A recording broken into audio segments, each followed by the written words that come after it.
नमस्कार दोस्तों, कैसे हैं आप लोग गाइस। उम्मीद करती हूँ आप सब लोग बहुत अच्छे होंगे। नौकरी समाचार चैनल में आप लोगों का बहुत बहुत स्वागत है। आज हम लोग बात करेंगे 8th पे कमीशन को लेकर। 50 लाख केंद्रीय कर्मचारियों और 65 लाख पेंशनर्स को अब तक सबसे बड़ा तोहफा, सैलरी होगी डबल। भाई क्या न्यूज़ निकल कर सामने आ रही है, इस पर बात कर लेते हैं। और अगर चैनल पे फर्स्ट टाइम विजिट कर रहे हैं ना, तो डेफिनेटली आप लोगों के लिए चैनल बहुत ही ज़्यादा इंपॉर्टेंट और महत्वपूर्ण रहने वाला है, क्योंकि इससे बहुत ही ज़्यादा अपडेटेड खबरें आप लोगों को मिलती रहेंगी। तो देश भर के केंद्र सरकार के कर्मचारी 8वें वेतन आयोग के गठन का बेसब्री से इंतजार कर रहे हैं, क्योंकि इसके लागू होने पर उनकी बेसिक सैलरी में उल्लेखनीय वृद्धि होने की संभावना है। इस संबंध में हाल ही में वित्त मंत्री निर्मला सीतारामन ने एक महत्वपूर्ण अपडेट साझा किया। कर्मचारियों की उम्मीदें इस नए वेतन आयोग से हैं, जिससे उनकी आर्थिक स्थिति में सुधार हो सकता है। उन्होंने सांसद कंगना रनौत और सजदा अहमद के एक सवाल का जवाब देते हुए कहा, रक्षा मंत्रालय, गृह मंत्रालय, डिपार्टमेंट ऑफ पर्सनल और ट्रेनिंग और राज्य सहित प्रमुख हितधारकों से टर्म ऑफ रेफरेंस पर इनपुट मांगे गए हैं। 8वें वेतन आयोग के प्रभाव का आकलन तभी किया जा सकता है जब 8वें सीपीसी द्वारा सिफारिशें की जाती हैं और सरकार द्वारा उन्हें स्वीकार किया जाता है। वित्त मंत्री ने जानकारी दी कि भारत में लगभग 36.57 लाख केंद्रीय सरकारी कर्मचारी और 33.91 लाख पेंशनर हैं। ये सभी कर्मचारी और पेंशनर्स 8वें वेतन आयोग के लाभों का फ़ायदा उठाएंगे। खासतौर पर डिफेंस कर्मचारियों और उनके पेंशनर्स को भी इस वेतन आयोग से लाभ होगा। क्या हो सकता है फिटमेंट फैक्टर? फिलहाल कर्मचारियों के वेतन में बढ़ोतरी के लिए उचित फिटमेंट फैक्टर का चयन किया जाएगा, लेकिन इस संबंध में कोई आधिकारिक घोषणा नहीं हुई है। हालांकि जानकारी के अनुसार संभावित फिटमेंट फैक्टर 1.92, 2.28 या 2.86 हो सकते हैं। इन फैक्टरों के आधार पर कर्मचारियों की सैलरी में वृद्धि की संभावना व्यक्त की जा रही है।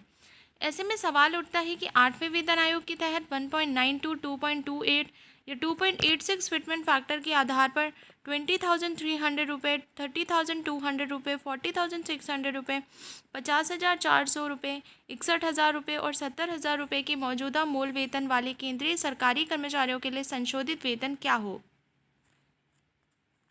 इसके जवाब में 20,300 रुपये की बेसिक सैलरी पर अनुमानित संशोधित वेतन 1.92 फिटमेंट फैक्टर पर 38,976 रुपये, 2.28 फिटमेंट फैक्टर पर 46,284 रुपये, 2.86 फिटमेंट फैक्टर पर 58,058 रुपये।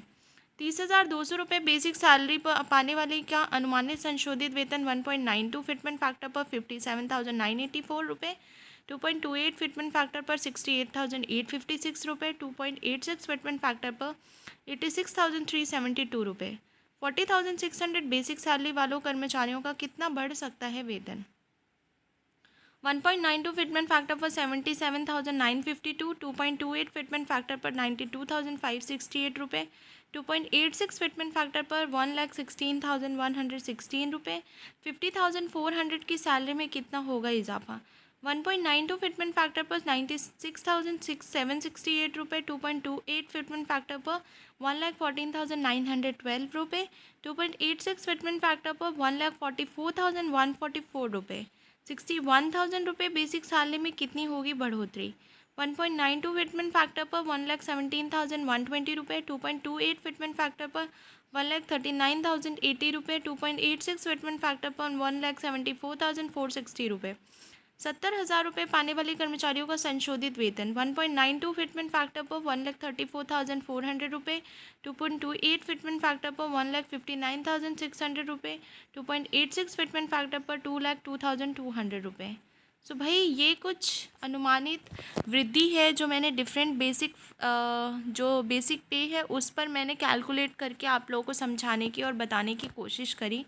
अभी तक ये तय नहीं हो पाया है कि कितना फिटमेंट फैक्टर रहने वाला है 8th पे कमीशन में, और जो भी फिटमेंट फैक्टर रहेगा उस पर और भी वीडियोस आप लोगों को देखने के लिए समय समय पर मिलती रहेंगी। तो उसके लिए आपको क्या करना है, आपको चैनल को सब्सक्राइब कर लेना है और साथ ही साथ बेल आइकन को भी प्रेस कर लेना है, जिससे आने वाली हर एक वीडियो का अपडेट एंड नोटिफिकेशन आप लोगों को समय समय पर मिल पाए। तो चलिए मिलते हैं अगली वीडियो में, जब तक अपना ख्याल रखिएगा। जय हिंद, जय भारत।